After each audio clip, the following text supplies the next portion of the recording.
Assalamu alaikum, dear students. Today, 17th of August 2020, subject history for class 7th, topic fishing in troubled water, Mesopotamia. तो fishing in troubled water, Mesopotamia. The town of Mesopotamia or मछली पेटलम literally fish pot town. The towns of Mesopotamia and Machipatalam, इनका दो नाम था, मछली पटलम या मुस्लोपटलम. Literally meaning इसका जो था fish pot town lay on the delta of the Krishna river. ये उस कृष्णा रिवर के डेल्टा में है. In the 17th century it was very centre of intensive activity. 17वीं सदी में इंटेंसिव एक्टिविटी के लिए सेंटर रहा है. Both Dutch and English East Indian company attempt to control Mesopotamia as it becomes the most important port on the Andhra coast. Dutch और East Indian company ने attempt to control, उनने कोशिश की इस पर कंट्रोल करने की Mesopotamia as it became the most important port.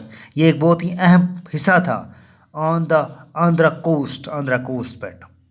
The fort at the Mesopotamia was built by the Dutch. डचों ने इसके ऊपर एक किला भी बनवाया था. The Qutb Shahi rulers of Golconda imposed royal monopolies on the sale of textiles. उनने impose किया था royal monopolies on the sale of textiles, spices and other items to prevent the trade passing completely into the hands of the various. उनने इस पर completely control किया था जो various मतलब इनके हाथों ईस्ट इंडियन कंपनी के हाथों होता था. फिर competition among the various trading groups, वहाँ पर मुकाबला था बहुत सारी कंपनियों के दौरान. The Golconda nobles, Persian merchants, Telugu, Komati, Chettis and European traders made the city populous and prosperous. इतनी सारी कंपनियों ने इसको सिटी को पॉपुलस बनाया था और प्रपोर्स बनाया था. All the Mughals began to extend their power to Golconda. Mughal जो थे उन्होंने अपनी पावर को एक्सटेंड कर दिया था. गोलकोंडा था their representative. The governor Mir Jumla, who was also a merchant. वहाँ पर एक गवर्नर था, रिप्रेजेंटेटिव था मीर जुमला, हु वाज द मर्चेंट, वो एक मर्चेंट भी था. Began to play off the Dutch and English against each other.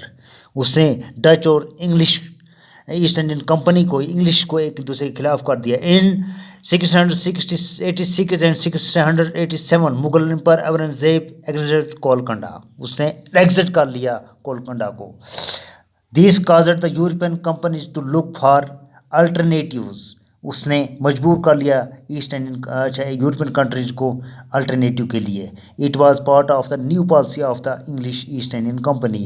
ये एक नया पॉलिसी थी ईस्ट इंडियन कंपनी की. That was not enough if a port had connection with the production centres of the hinterland. इसके लिए काफ़ी नहीं था अगर इसका कनेक्शन रहा था प्रोडक्शन सेंटर्स के साथ. The new company trade centres, जो नई कंपनी लगाई गई ट्रेड सेंटर की, it was felt should combine politics. इसमें कंबाइन था सब कुछ, politics, administrator and commercial rules as the company